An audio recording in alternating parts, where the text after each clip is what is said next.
Magandang buhay, mga mabubuting tao. Isang pinagpalang araw na puno ng karunungan ang pinagkaloob sa atin ng may kapal. Dalangin ko na tayong lahat ay nasa mabuting kalagayan at malusog na pangangatawan. Naririto na naman tayong muli sa isa pang edisyon ng ating pag-aaral sa edukasyon sa pagpapakatao, Baitang 10. Samahan ninyo ako sa paghubog ng ating kaalaman upang tayo ay matuto at magpakatao. Pagbati at paghanga ang aking hatid sa aking mga mag-aaral sa ika-10 baitang. Ako ang inyong guro sa edukasyon sa pagpapakatao, Teacher Melidel Tolentino Urbano. Sasamahan at gagabayan ka sa isa na namang makabuluhang pag-aaral hango sa most essential learning competency upang maunawaan ang konsepto ng mga salik na nakakaapekto sa pananagutan ng tao. Kaya patuloy nating linangin ang ating kaisipan sa bagong kaalaman para sa paghubog ng ating pagpapakatao. Sa module na ito, inaasahan na pamamalas mo ang mga sumusunod na kaalaman, kakayahan at pag-unawa.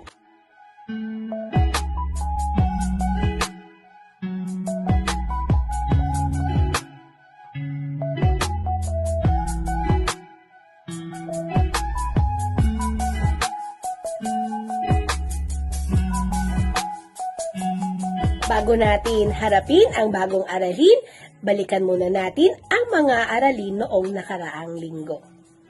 Natutunan mo noong nakaraang aralin ang makataong kilos at ang pananagutan kalakip ng inyong mga kilos, higit lalo kung ito ay niloob o malaya mong pinili ang kilos, may kaalaman at may pagkukusa.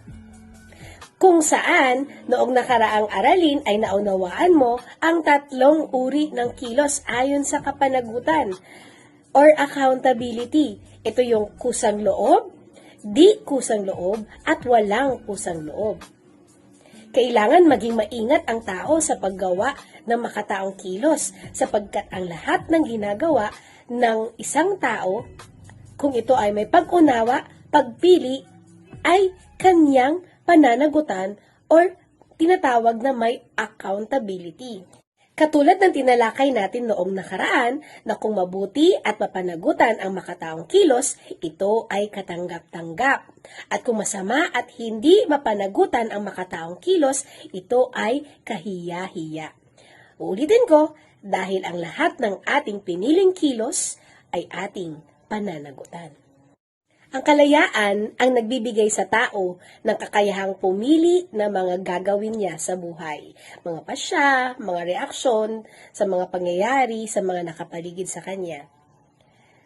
May kaakibat itong pananagutan. Marahil narinig mo na ng ilang beses na sinasabi ng ibang tao ang dahilan ng ito. Tao lang naman ako, normal lang ako na magkamali. Alam kong mali ang ginagawa ko, ngunit hindi ko sinasadya ang bawat kilos ko. At hindi ko nais na masaktan ang damdamin ng ibang tao.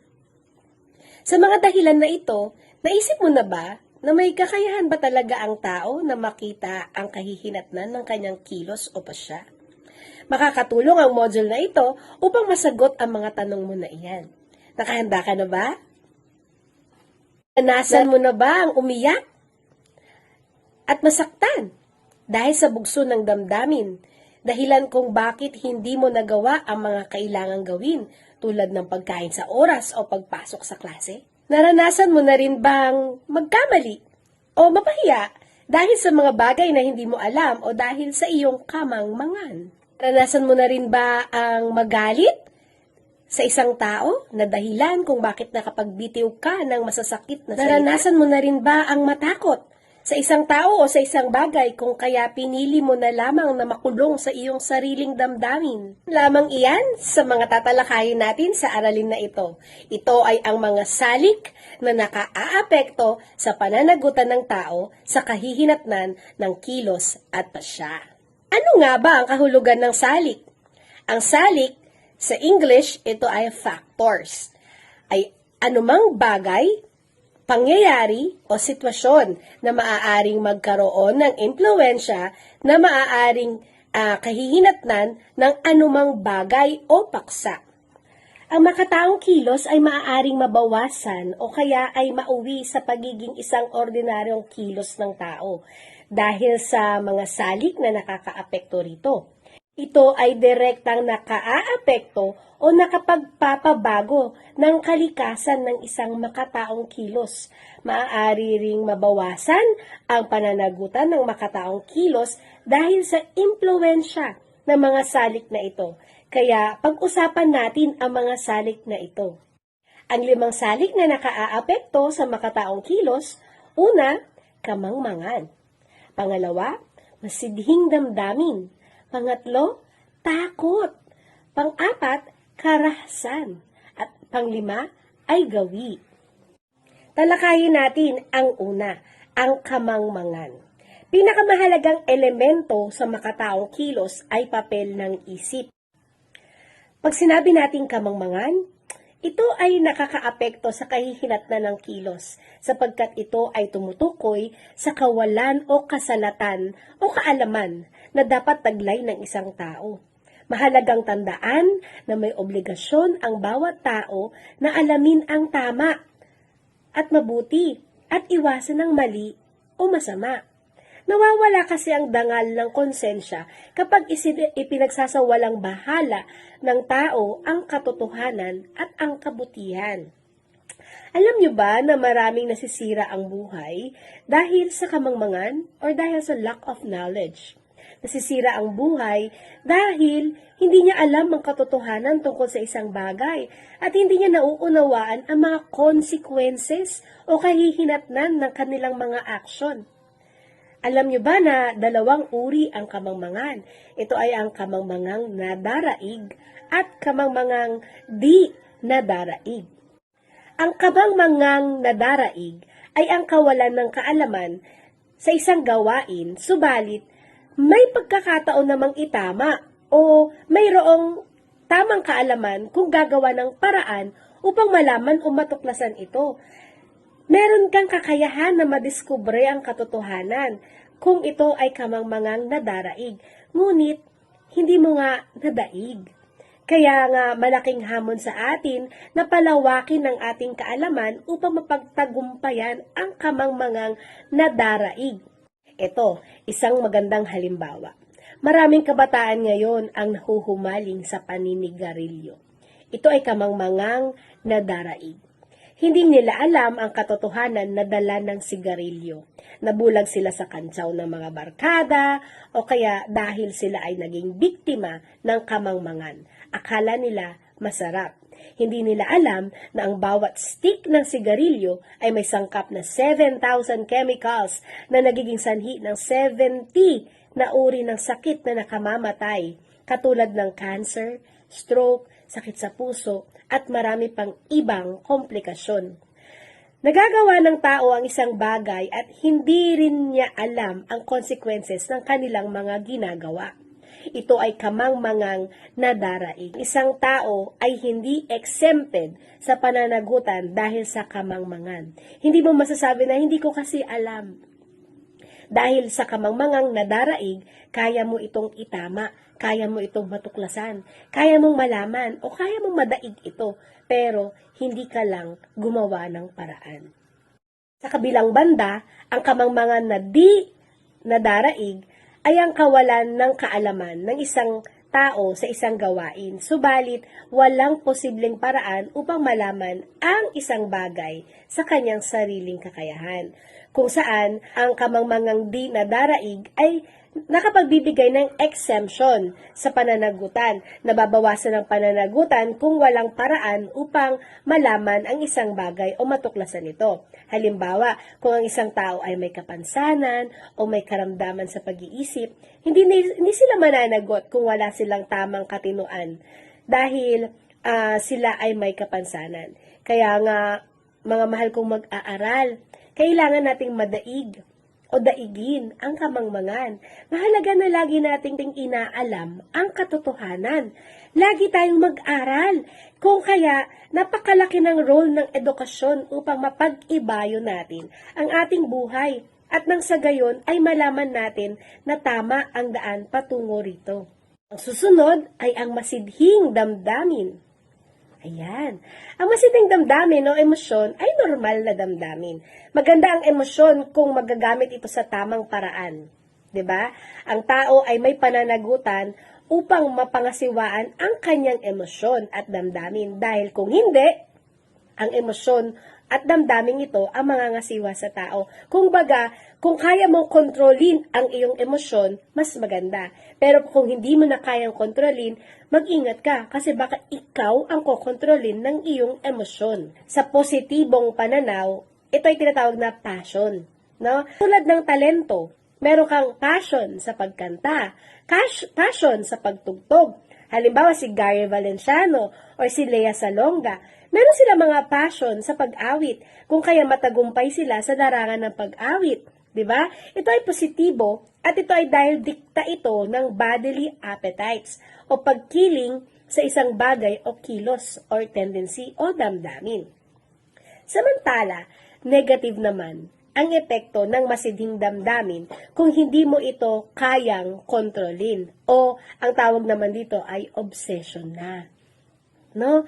Iba yon, magkaiba. Ang halimbawa dito ay yung sobrang pag-ibig, pagkamuhi, sa sobrang katuwaan, pighati, pagnanais, pagkasindak, pagkasuklam, pagnanasa, o desperasyon, o kapangahasan, or pangamba at galit.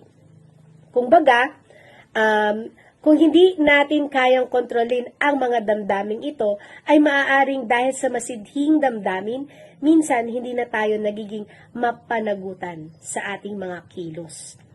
Maituturing ito na kapag naglalaban yung masidhing damdamin at isip, halimbawa yung dahil sa sobrang pag-ibig, ay nakakapagsinungaling ka na sa iyong mga magulang, o kaya dahil naman sa sobrang kasiyahan na nadarama mo kapag kasama mo ang iyong mga barkada, nakakalimutan mo nang gumawa ng module o kaya nakakalimutan mo nang sumunod sa utos ng iyong mga magulang. Kaya nga kailangan paglabanan ang masiding damdamin sa isip. Sa isip ito lahat nagaganap. Kaya kailangan nating paglabanan ito dahil kung minsan ito ang nagtutulak sa atin sa kasalanan at hindi gumawa ng makataong kilos. Ang masiding damdamin ay maaaring nauuna or antecedent o nahuhuli or consequent. Kapag sinabi na nauuna, ito yung damdamin na nadama o napukaw kahit hindi niloob o sinadya. Ito yung umiiral bago pa man gawin ang isang kilos. Halimbawa, yung sa sobrang galak ng pangkat ni Rod na nakapasa sila sa isang pagsusulit na napakahalaga, ay nayakap niya ang isang babae. Nagulat yung babae. Kumbaga, ang dalawang uri ng damdamin ay inilarawan dito. Ang nauunang kilos or antecedent, yung sa sobrang kagalakan. At yung nahuhuling kilos naman ay consequent. Dahil sa labis na kagalakan ni Rod, yung pagpapakita ng labis sa damdamin, ay hindi niya naisip yung kahihinatnan ng kanyang kilos. Ano kaya ang magiging susunod niyang gagawin? Yun yung consequent. Okay? So ito ay maaaring humingi siya ng tawad sa babae or ipapaliwanag niya na hindi niya naman sinasadya. Ang kilos sa ilalim ng damdamin na ito ay hindi malaya, kung kaya ito ay tinuturing na kilos ng tao or acts of man. Dahil hindi ito nakapag-aalis ng pananagutan, sa halip nakakapagpababa lamang ito. Nakadama o nakapupukaw kahit hindi sinasadya. Ibig sabihin, pananagutan pa rin niya, ngunit mababa ang pananagutan. Ang nahuhuli naman ay damdaming sinadya. Ang susunod ay takot. Yan. Sa buhay natin ay may pagkakataong kumikilos tayo ng dahil sa takot. O di kaya ay nakagagawa tayo ng isang bagay dahil sa takot. Minsan ang takot ay maganda rin. Kasi ito ay nagdudulot sa atin o nagbibigay sa atin ng babala. Ito ay babala sa isip na may panganib or danger. Halimbawa, ang takot na mahawa sa COVID, kaya nagiging mas maingat at sumusunod sa protocol dahil yun sa takot na mahawa. Minsan kasi yung ibang tao, hindi sila natatakot, kaya kung ano-ano yung ginagawa nila, na paglabag sa mga protocols. O yun nga, hindi sila nakikinig sa mga paalala o babala. Katulad ng pagkatakot sa Diyos. Di ba nga, sabi sa Bible, the fear of the Lord is the beginning of wisdom. Kaya yung ibang tao na walang takot sa Diyos ay nakagagawa ng mga masasamang bagay. Maganda ang takot, ngunit sabi ko nga sa inyo, kailangan mag-isip tayo. Kailangan alamin mo ano ba dapat yung ikatakot. Ganun pa man kasi, may negatibong epekto naman yung labis na pagkatakot. Bakit nakakaramdam ang isang tao ng takot? Ang reaksyon kasi na takot ay nagsisimula sa utak at kumakalat sa katawan upang gumawa ng pagsasaayos para sa pinakamahusay na pagtatanggol o reaksyon. Ang takot ay nagsisimula sa isang rehiyon sa utak, tinatawag na amygdala. So, ang amygdala ay aktibo tuwing nakikita mo yung kinakatakutan mo, o maaaring tao man ito, bagay, pangyayari, o hayop.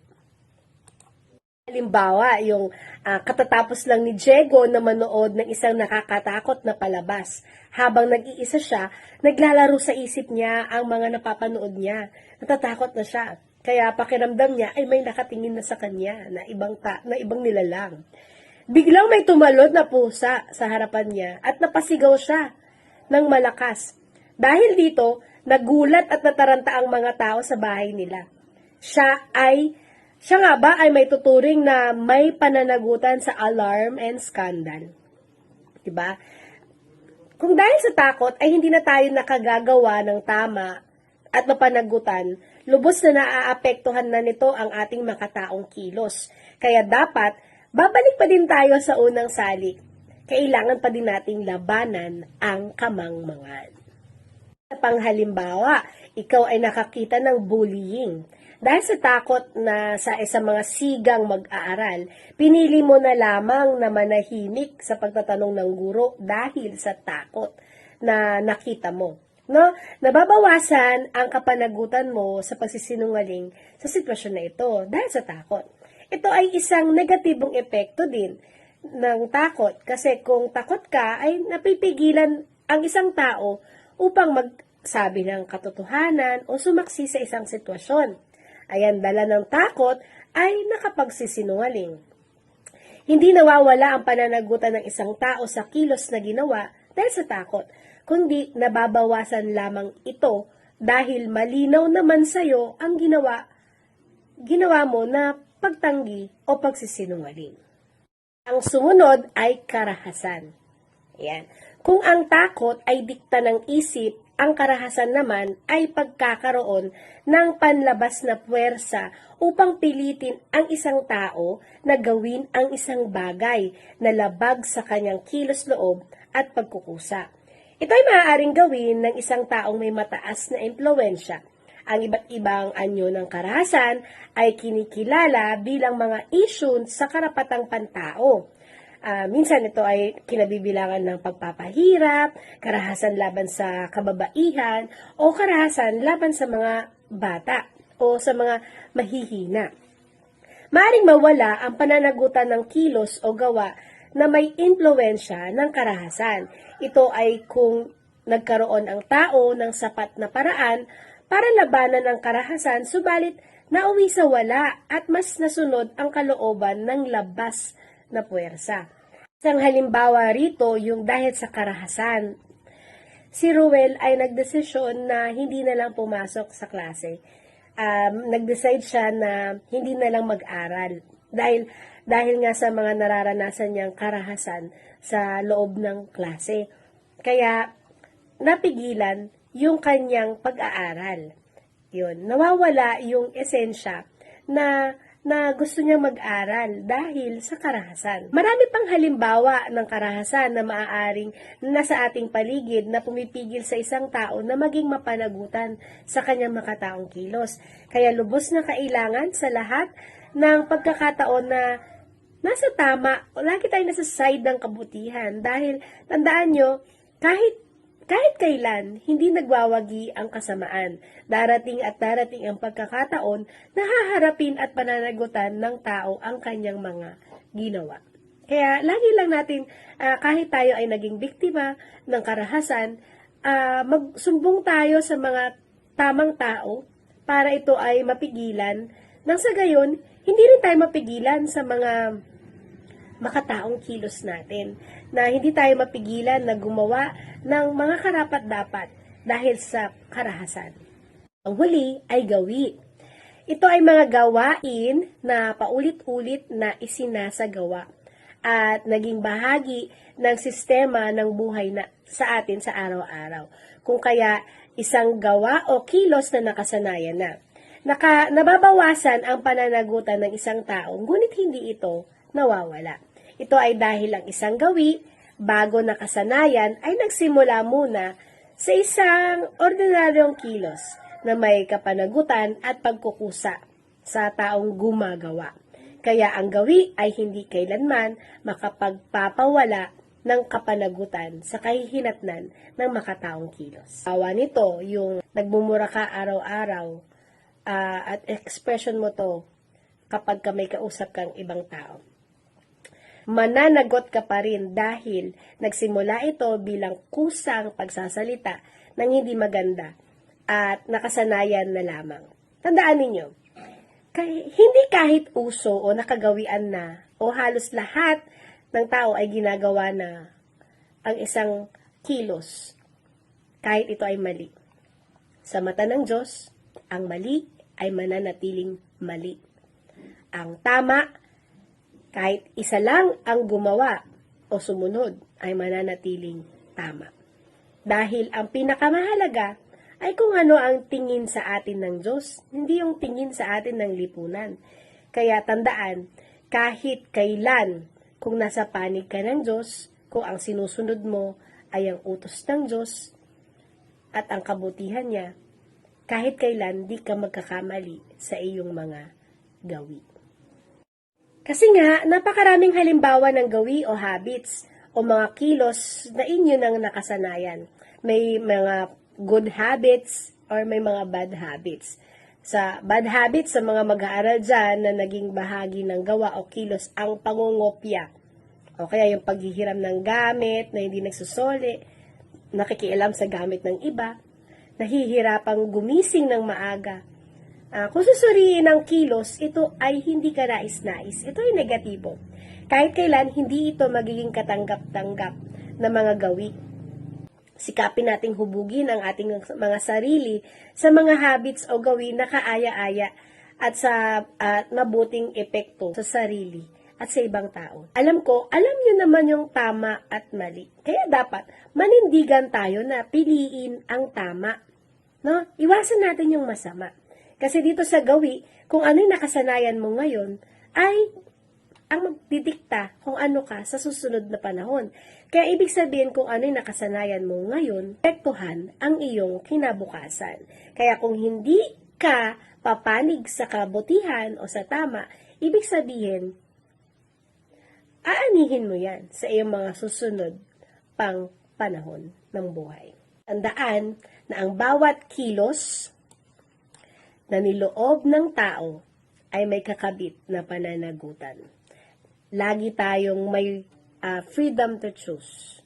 May kalayaan tayo na sa pagpili ng ating mga gagawin at isasakilos. Kung kaya, mahalaga na tayo ay maging mapanagutan o maging responsable. No? Kaya nga 'di ba, minsan ang symbol ng kalayaan ay broken chain. Yung kadena na naputol na. Kasi kailangan nating palayain ang ating mga sarili sa mga negatibong salik tulad ng ating tinalakay. Yung mga negatibong salik ng gawi, takot, karahasan, masiding damdamin, at higit sa lahat, yung kamangmangan. Kaya narito ang mga hakbang upang mahubog ang ating kakayahan sa pagpapasya. Una, ang pagkalap ng wastong kaalaman. Siyempre, 'di ba? Kailangan nating labanan ang kamangmangan. Okay. Ang pagkalap ng wastong kaalaman, kailangan suriin ng mabuti ang mga kaalaman na ating nakakalap. Pagsumikapan natin na labanan ang kamangmangan. Mag-aral ng mabuti, magkaroon ng tamang kaalaman. Hindi pwede na maniniwala na lang tayo sa sabi-sabi. Kaya, kawawa ang mga batang nasasanay sa pangungopya dahil hindi nila napapaunlad ang kanilang isip o kaalaman. Akala nila, naka-jackpot na sila, no? Kasi nangopya sila. Pero ang totoo, nahasa ba ang iyong pag-iisip? Di ba hindi? Ang nahasa ay iyong maling gawi. Mahalaga na habang nadadagdagan ang ating edad, nadadagdagan din ang ating kaalaman. Dapat araw-araw asamin natin na meron tayong matutunan. Kailangan magninilay bago kumilos. Huwag tayong maging padalos-dalos at kailangan pag-isipan ang hakbang na gagawin. Ang pananagutan ay isang pangunahing sangkap sa anumang tagumpay. Isipin nyo to. Ngunit kasi nakakalimutan ng ilang tao na harapin ang kanilang pananagutan at pagkukusang loob dahil nga sa kamangmangan, dahil sa masiding damdamin, takot, karahasan, at yung mga negatibong pag-uugali. Kapag tinanggap ng isang tao ang pananagutan, ay inilalagay niya ang kanyang sarili sa isang posisyon kung saan maaari niyang gawin ang mga kinakailangang pagbabago upang maging matagumpay at magbago. Samantalang kung ang isang tao ay laging naghahanap ng sisisihin sa kinalalabasan ng kanyang aksyon o pasya, mananatili siyang nakabilanggo sa salik na nakakaapekto sa paggawa ng kilos at pasya. Ang tao kasi ay biniyayaan ng Diyos ng buhay upang ingatan at pagyamanin. Ito dagdag kaalaman, no? Na ang human brain ay may part kung saan nag-activate ang emotional brain at thinking brain. Ito siya. Pero kung mapapansin mo, ang emotional brain ay mas mababa. Kaya ito ay 5 times more faster na nagre-react. Kaya pag may sitwasyon o nasa bingi tayo ng pagdedesisyon, agad itong nagre-react. Agad ka nakakagawa ng irrational, illogical, at minsan pinapairal mo yung emosyon. Dito, nag-a-act o kaya ay kumikilos si emotional brain. Kaya minsan nasasabi sa'yo, hindi ka na naman nag-isip ng tama kasi nga naging illogical ka. Kaya nga pag may sitwasyon o may mga pangyayari, tayo ng malalim, magbilang tayo ng 1 to 10 seconds, kasi dito magre-react na si thinking brain. Utak. Ibig sabihin, ito ay 5 times slower na nagre-react mo, na yung magiging reaction mo ay more rational, more logical, at naiwasan mo yung padalos-dalos na gawa upang sa huli ay hindi mo pagsisihan ang iyong piniling action. Halimbawa, nagalit ka, bigla kang nakapagsabi ng masamang salita. It is because ang nag-react ay si emotional brain. Pero kapag pinigil mo, nagbilang ka muna, huminga ka ng malalim, naiwasan mo na makapagbitaw ng masakit na salita. Kasi ang inactivate mo ay si thinking brain. Yan. Kung tayo ay nag-iisip ng pasya, tandaan nyo na ang ating brain ay may bahagi sa pananagutan natin. At nararapat lamang na ang lahat nating gagawin ay tamang pag-iisip ang kahahantungan. Isaisip na ang antas ng pananagutan ay nakadepende sa antas ng kilos at pasya. Ito ang patunay na may pananagutan ang isang tao sa mga pasyang nagawa, gaano man ito kasimple o kabigat. Ang pagtataya ng damdamin patungkol sa naging pasya. Kasi sinasabi ng ilan na huwag gumawa ng isang pasya o kilos kapag nakakaramdam ang isang tao ng masidhing damdamin. Dahil maaaring hindi niya magugustuhan o ang kahihinatnan ng kanyang pasya o kilos. Upang makagawa ng maayos na pagpapasya ay kailangan na matutunang magbalanse ng emosyon at pagkamakatwiran. Maging logical tayo. Ang masidhing damdamin ay nagdudulot ng negatibong emosyon at ito ay nakapagpapababa ng kakayahang mga tuwiran. No? Kaya yung sobrang magagalitin, sobrang, 'di ba? Mas nagiging masama ang epekto nito. Nangyayari ito dahil sa yung utak natin ay nakatuon sa emosyonal na estado. Kaya pabugso-bugso. Kaya mahalaga na hindi tayo padalos-dalos sa ating mga pinipiling aksyon. Ang pag-iisip ng positibo naman ay nagpapabuti ng pagkamalikhain at may kalinawan sa mga idea. Ang huli ay ang paghingi ng gabay sa may kapal.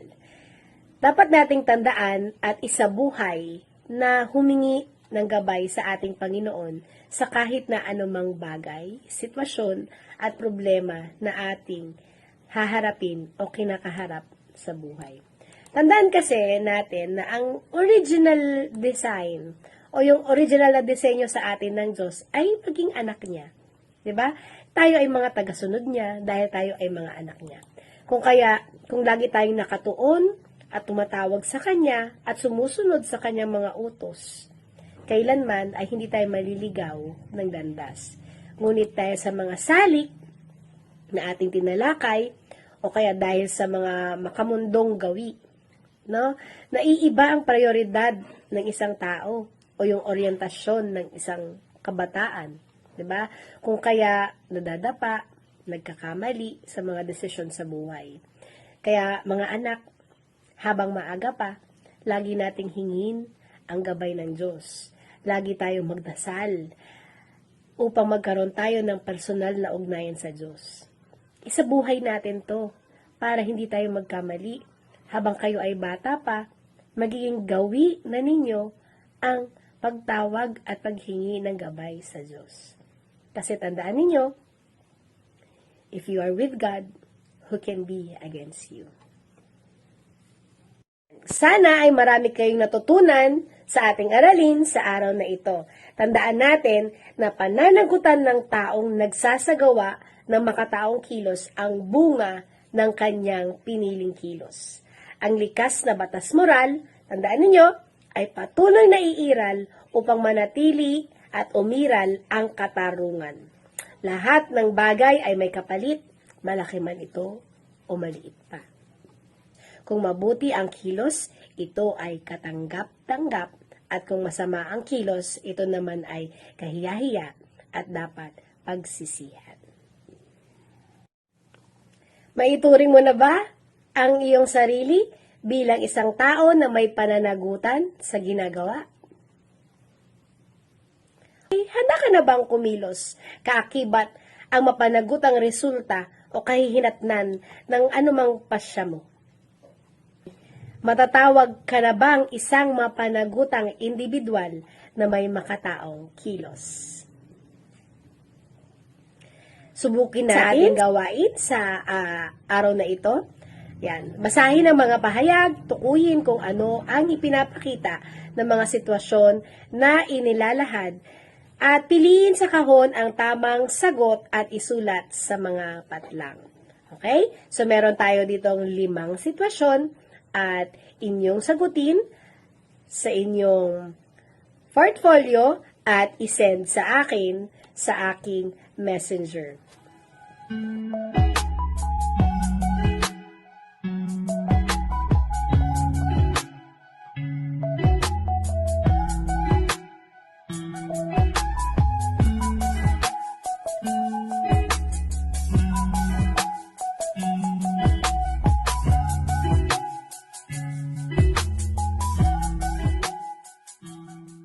Kita at natapos mo ang ating aralin. Sikapin mong maging mabuting tao sa lahat ng panahon. Sikapin mong maging mapanagutan at maging responsable sa iyong mga pinipiling kilos o aksyon. Muli, ako ay nagpapasalamat sa inyong oras at sa pagsubaybay sa ating talakayan at aralin sa edukasyon sa pagpapakatao with Teacher Melibel. Tahakin natin ang daan patungo sa kabutihang asal at pagpapakatao, hindi lamang para sa ating sarili, kundi para sa ating kapwa at higit lalo para sa ating Diyos. Tandaan, aanhin ang kagandahan, aanhin ang kayamanan, aanhin ang katalinuhan kung wala ka namang wisdom at pagpapakatao. Ito ay masasayang lamang. Kung kaya, iniimbitahan kitang muli para sa susunod na edisyon ng ating pag-aaral sa edukasyon sa pagpapakatao upang tayo ay matuto at magpakatao. God bless you all!